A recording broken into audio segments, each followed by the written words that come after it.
പ്രിയമുള്ളവരെ, നമ്മുടെ സന്തോഷ് കാരാട് അദ്ദേഹം കാലങ്ങളോളം ഇവിടുത്തെ പ്രാദേശികമായിട്ട് ഒരുപാട് ആളുകൾക്ക് തങ്ങളുടെ ചെറുപ്പകാലങ്ങളിൽ ഡിഗ്രികളും മറ്റും എടുക്കാൻ സാധ്യമാവാതെ വരുമ്പോൾ, ഈവൻ SSLC വരെ എഴുതാൻ സാധ്യമാവാതെ വരുമ്പോൾ അവർക്ക് വേണ്ടി ഏത് സമയത്തും പ്രായങ്ങൾ തടസ്സമാവാതെ ആ ഡിഗ്രികളും മറ്റും എടുക്കുവാൻ ചെയ്യുന്ന ഈ സഹായം കാലങ്ങളായിട്ട് അദ്ദേഹം ചെയ്തുകൊണ്ടിരിക്കുകയാണ്.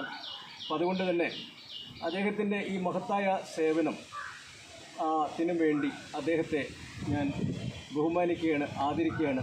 പ്രിയപ്പെട്ടവരെ, നമ്മളൊക്കെ നമ്മുടെ ഇവിടെ ഒരുപാട് മത, ജാതി, പ്രാദേശികതയൊക്കെ നമുക്കുണ്ട്. പക്ഷേ അതിനൊക്കെ ഉപരിയായിട്ട് നമ്മൾ ഇന്ത്യക്കാർ എല്ലാവരും തുല്യരാണ്.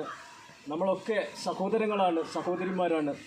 അപ്പോൾ നമ്മൾ അന്യോന്യം സ്നേഹിക്കേണ്ടതുണ്ട്, ബഹുമാനിക്കേണ്ടതുണ്ട്. അപ്പോൾ അതുകൊണ്ട് തന്നെ പ്രിയപ്പെട്ട സന്തോഷിയെ ഞാൻ ഈ രേഖാചിത്രം വരച്ചുകൊണ്ട് അദ്ദേഹത്തിന് നൽകിക്കൊണ്ട് ഞാൻ ബഹുമാനിക്കുകയാണ്. നിങ്ങൾക്കേവർക്കും വേണ്ടി, നമ്മുടെ നാട്ടുകാർക്ക് വേണ്ടി. ഫോട്ടോ എടുത്തോളൂ.